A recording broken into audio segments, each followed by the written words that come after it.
You can imagine how I am enjoying this. I am a man who don't like people to fuss over me. So I'm really enjoying this.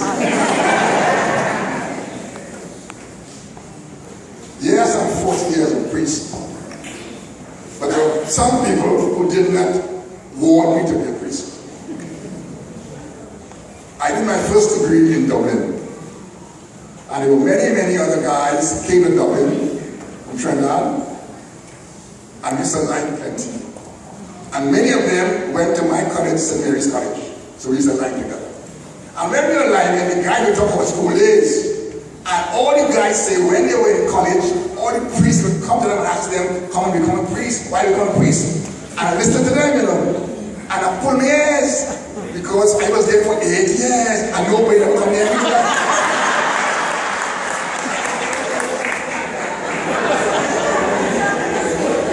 Nobody ever come and ask me to become a priest. So after I became a priest, when I was safely ordained, I went back to the college. There was an old priest called Father Toba. I said, Father Toba, why didn't you guys think I could be a priest? And God made me a priest. He said, son, maybe God thought that was the only way to keep you out of jail.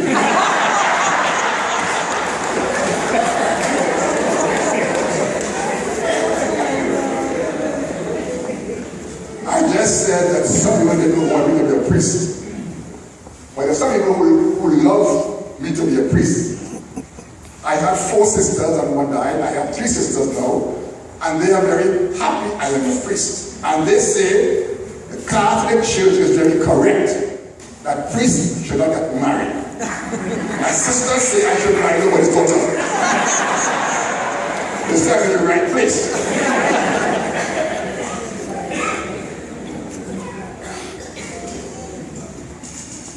Yes, my priesthood.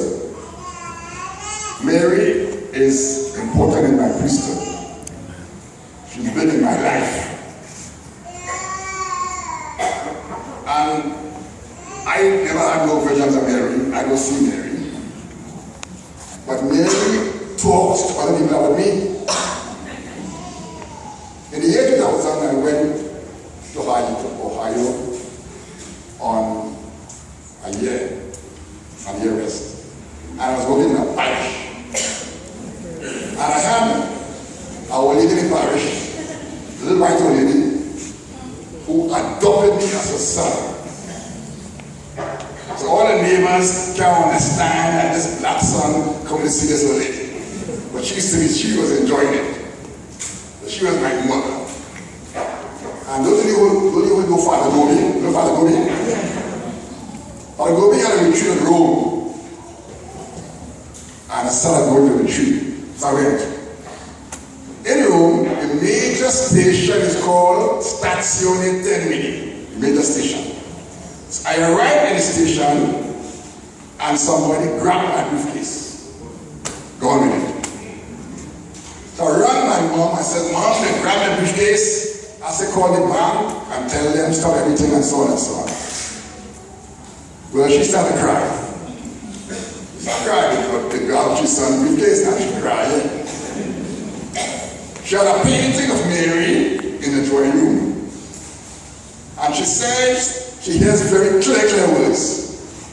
Why are you crying? Don't you know I will take care of John? Very clear words. In 3 days' time, I got back my briefcase with nothing missing.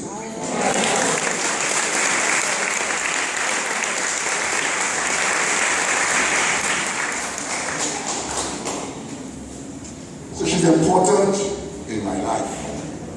But as a priest, she's also important in my ministry. When people come to me with all their impossible problems, I send them to Mary. And I tell them, I pray to Mary, but you must also pray the rosary. When I was in the seminary, a woman came to me. Somebody tell her, go and see Father John. She come to me. And of course, she tell me, Father, I have had 6 abortions.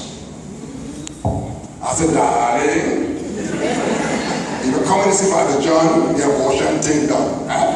The abortion thing done. Okay, Father. Now the story was this. She and her husband lived in the same house. But each of them had somebody else. She had a boyfriend and he had a girlfriend. But they lived in the same house. Nice couple. Lovely couple. So she come to me from weeks after. She said, Father, you said no abortion, but I'm pregnant for my boyfriend. And he's a different race from my husband. So I can't pretend the child is the husband's child. And you say no. I said, darling, I didn't say no abortion. I said, Jesus said no abortion. I said, go to his mother and tell his mother that Jesus said no abortion, but you are in a tighter corner. Tell Mary you won't she there in that corner with you. I said, say a rosary and you'll be crazy. And she said to me, Father, I think you're a crazy priest. And she said, I will keep the baby. And she kept the child. She had the child in a nursing home in Port of Spain. Her husband went to see her. And the husband fell in love with the child. Her husband said to her, darling, you really messed up things, eh? Why don't we start over? And that was 30 years ago, and it's still together.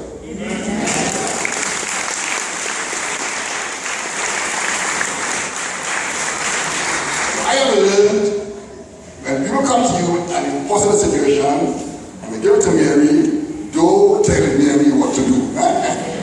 Don't tell she what to do.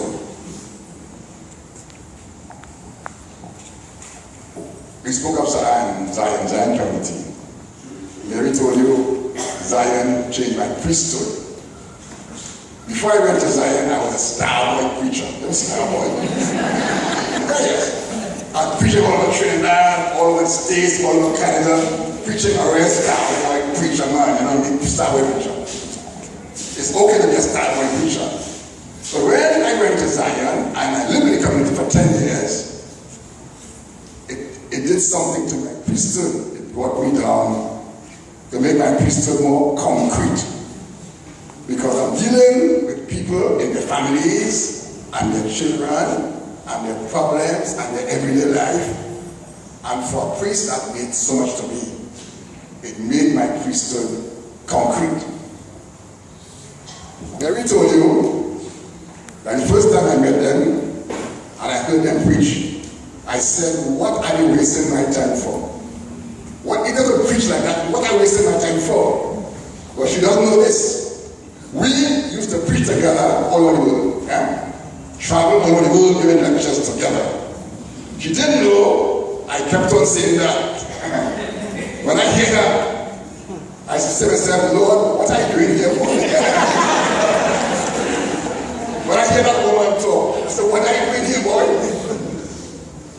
And Sister Daphne down there, one day somebody said about, we have no priest. Daphne said, well, God are eligible?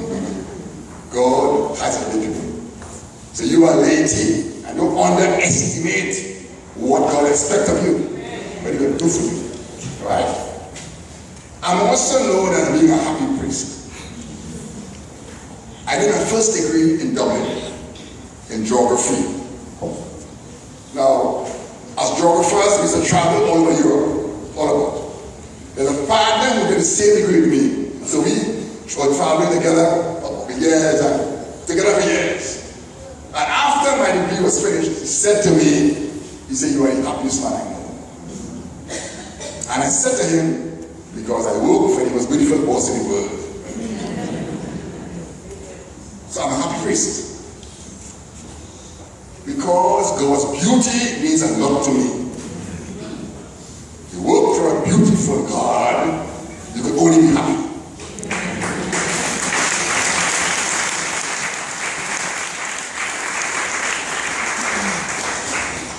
The first retreat was in Aruka, and I was there. On the weekend, I had a beautiful girl called Aileen. She charmed everybody. She was so beautiful. Now on Saturday night, when we have our nice formal dinner, everybody's name and a card and so on. She said, Father, I want to sit down by you. Not surprising, because always attractive. Not surprising. So she said, Father, I want to sit down by you. I said, okay, Daddy, sit down by me. And then she said, Father, write something on my card and let me write something on your card. And what she wrote on my card was very personal, and I want to keep it like that. You understand?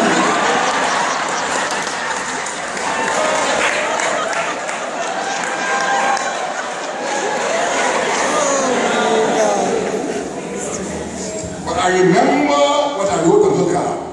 I wrote, if Aileen is so beautiful, and her beauty is only a spark of God's beauty, then God must be something else. And we learn that.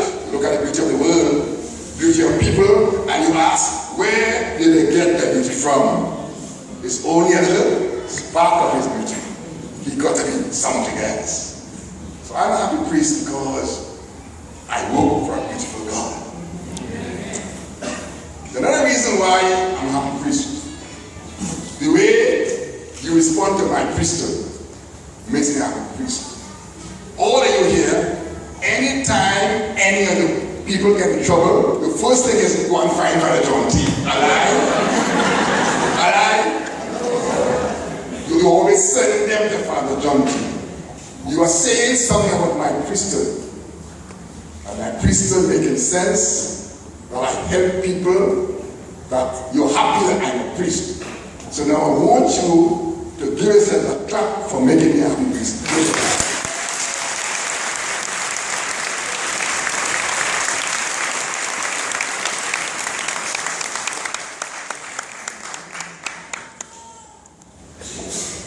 Yeah, Bishop talking thing about I have a problem. In our seminary days, we used to do things together.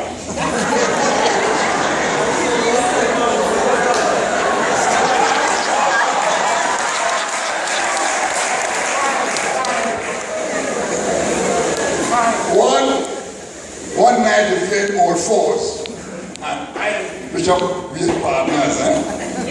And we defended, right? We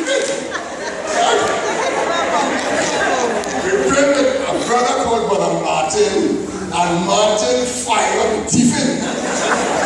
And Martin throwing the cards. He said, oh, your back and lost it. I said, Martin, what is the license?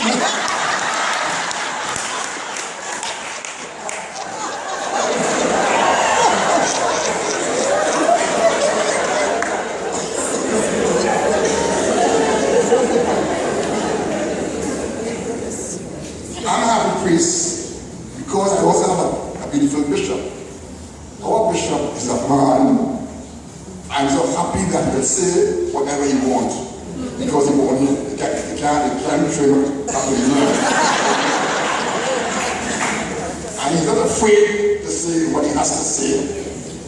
And he said it all the time. And for us, we're happy. Give a clap, please.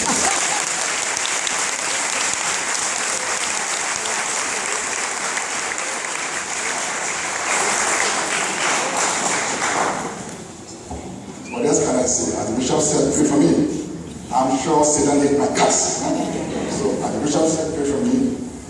And pray that I will become more and more the kind of priest that God really wanted to be.